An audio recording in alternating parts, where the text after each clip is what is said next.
really sure how to approach this one. So this is the clip that went viral. It's like 5 minutes of Elon talking. But there's a public perception that that was part of a apology tour, if you will. That this had been said online.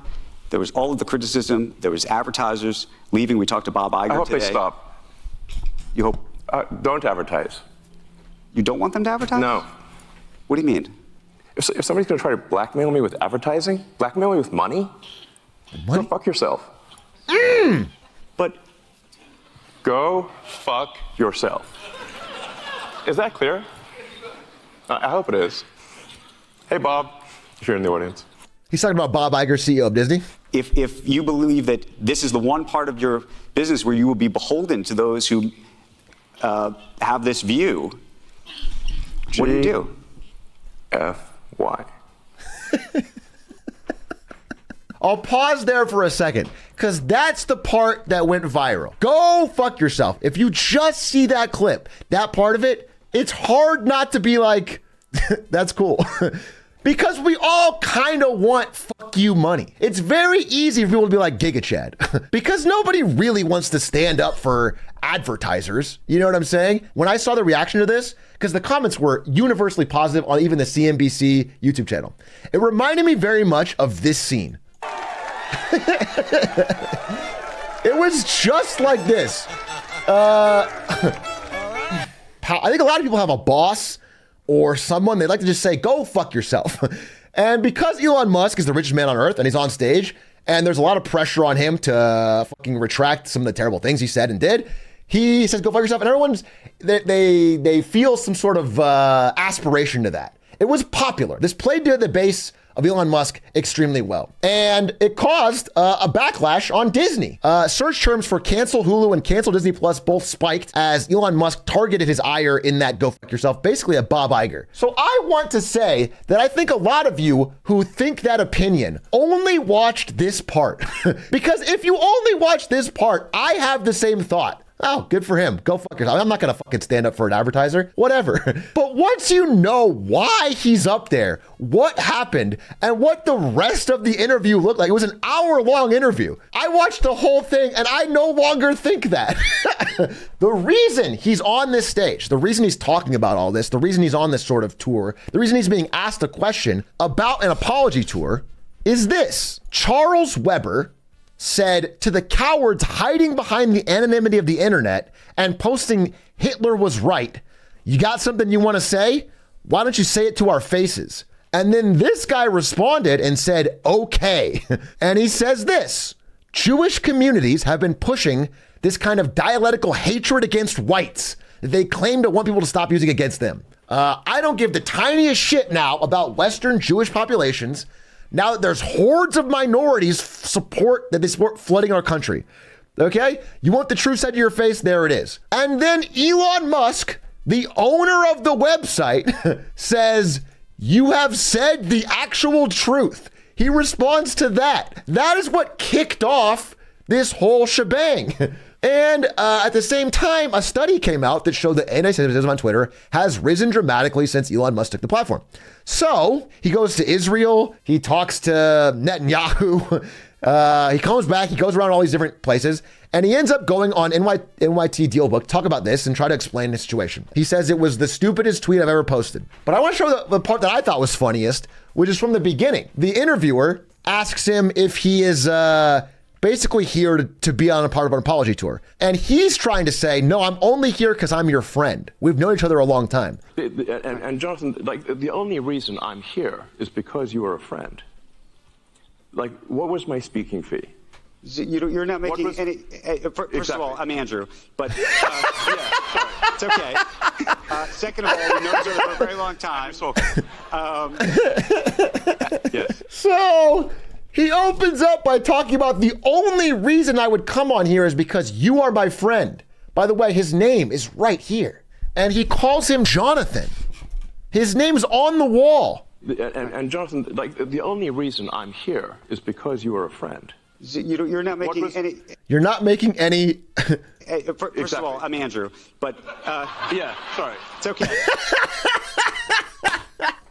What's funny is Andrew Sorkin gives him a pass. He goes, hey, we're all tired. I've known you for 16 years, but it's fine. We're all tired. No big deal. And that's when Elon Musk continues. You should hear the sketches that SNL wouldn't post, by the way. Those are really good. And I would say, unfortunately, or fortunately or unfortunately, whatever friendship we have, not great. We don't talk to each other that much. But let me ask you this. It's true. That's true. Wait, where am I? Doesn't return the phone calls. Yeah. The point is, I'm here because you're a friend, not because I'm being paid or because I need any validation or anything. Then he tries to switch off topics because the guy reveals, hey, we're not that good friends. I mean, I've known you a long time, but we're not friends really. And so that part threw me because a lot of this interview to me doesn't feel even like this. I think this scene is when Homelander doesn't know what will play to his audience. When I see this interview, I see like Homelander a season later. It's like he already knows what's going to pander. And so he says things like, go fuck yourself, because he's already lost all of the advertisers. I think saying this when you could lose money is sort of powerful. But it turns out there's no more money left to lose. He talks about it later in the clip. Yes. No. I mean, Linda Yaccarino's right here, and she's got to sell advertising. Absolutely. So. Sorry, I want to pause real quick. Linda Yaccarino is the CEO of X.com, Twitter, who never gets to speak in these situations and is probably like this. So she immediately tweeted out support on his go fuck yourself comment as she's trying to get advertisers to come back. But the top comment was so funny. It was like, I really want to see the camera angle of your facial expressions when he said that. And we all do. I looked everywhere. Nobody has her face in the front row as he's saying, go fuck yourself to their advertisers. No, totally. No. Actually, what this advertising boycott is going to do, it's going to kill the company. What? And the whole world will know that those advertisers killed the company, and we will document it in great detail. And that's what this is about. And this part doesn't get shown. X.com and Twitter is going to zero. The amount of debt they took on to finance the acquisition can't be paid back. The company is not profitable. It was barely profitable before. Now it's in the gutter. It's going to zero. And he can either keep selling Tesla shares to try and bail it out, or he can announce that it's bankrupt. And now he's trying to find a way to prepare the world for this bankruptcy so we can blame it on something else. And so what he's trying to do is turn this into a big moral stance that the advertisers are at fault. Those advertisers, I imagine, are going to say, we didn't kill the company. Oh, yeah? They're going to say, tell it to Earth. But they're going to say, Elon, that you killed the company because you said these things and that they were inappropriate things and that they didn't feel comfortable on the platform, right? That's what they're going to say. And let's see how Earth responds to that. What are the economics of that for you? I mean, you have enormous resources, so you can actually keep this company going for a very long time. Would you keep it going for a long time if there was no advertising? I mean, if the company fails because of an advertiser boycott, it will fail because of an advertiser boycott. See how he dodged that question? He could keep the company afloat with his own personal wealth, but instead he is saying the advertiser boycott. And I want to talk a little bit as a marketer about what I'm seeing when I read like boring actual marketing subreddits and forums, okay? They don't care about politics. They don't care about free speech. They don't care about anything. They just want to see results in their ads. The main reason that most advertisers are fleeing this platform is because it fucking sucks. This guy's been trying different targeting, creative, objective tactics. Nothing is helping. The click-through is bad. People just don't click ads on the platform. Again, I have done these. I've paid for ads like these. When you do it on Facebook, Facebook has incredible targeting. If you want to target like a right-wing grandma who lives in Hawaii and loves crockpot, and you're selling a crockpot, then you can target it. You can target whoever you want. But on Twitter, you got nothing. It's mass blasted. And that leads to situations like this, where Oracle spends money and their ad is put right next to a Adolf Hitler quote. This is a real screenshot. This is Adolf Hitler like getting fan cammed, and Oracle's B2B business stuff is getting put next to that. I can't imagine this is selling a lot of servers. It's not just about free speech. Businesses want to make money. If you can't offer that to them, they're going to pull their money off the platform and put it at Google or Facebook or anywhere else or Apple. All right, that's what it makes sense. The brands I've worked with, multiple Fortune 100s, have decided it's not worth it. They're not issuing press releases. They're publicly acknowledging it. They're just quiet quitting the platform. It's not about a stance against Elon Musk and free speech. They just don't, it's not working for them. These are the real problems that he has to address. And making it into some sort of moral grandstanding position when it's just a bad business is disingenuous, I think. It doesn't ring true to me. But you recognize that some of those people are going to say that they didn't feel comfortable on the platform. And I just wonder and ask you and think about that for a second. Tell it to the judge. But the judge is going to be... The judge is the public.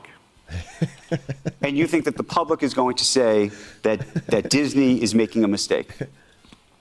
Yes. And they're going to boycott Disney? They already are. Well, there are some that... That was I think the guy fucked up here. He T-balled it because people don't like Disney either right now. You know why it's so easy to cancel Disney Plus in response to this? Most people wanted to do it anyway. Disney Plus keeps raising prices and putting out shitty movies. It's very easy to boycott Twitter or boycott Disney Plus because both of them products are getting worse. So people can rationalize it into a political thing on either side, but nobody's boycotting Amazon, even though we all agree Amazon's kind of evil. Both sides of the political spectrum kind of agree, hey, Amazon mistreats its workers, but nobody really boycotts it because Amazon's very useful and good to their lives. So everyone kind of avoids that subject. But they don't. It's easy to boycott Disney Plus and Twitter because the products fucking suck. That's what I'm getting at. It's like this is all back to business. This is a gigantic attempt to deflect from the fact that this business has been really poorly run. I think it's the worst thing business-wise Elon Musk has ever done by far, and it's like this. It has really torpedoed what was a pretty strong reputation prior to the whole Twitter debacle. Personally, professionally, financially, it has been a disaster, and it's looking like, as I've said, because of the debt put on it, it's going to zero. He is basically preparing the public for the fact that it's going to have to shut down. This goes to actually the interesting of power and leverage. Let the chips fall where they may. Let the chips fall where they may. And now he's just farming, GIFs and clips. But overall, I think the main takeaway from this speech, I think everyone's going to remember, is the go fuck yourself. And I just want to zoom out a bit and give you a little more context because I can 100% see how hearing that out of context is appealing. And unless people will tell you that it's not, I can see why it's appealing. I can see, of course, why a person that has fuck you money, standing up to being bullied sounds cool. But when you understand what's happening, I think it's, in my mind, a lot less cool.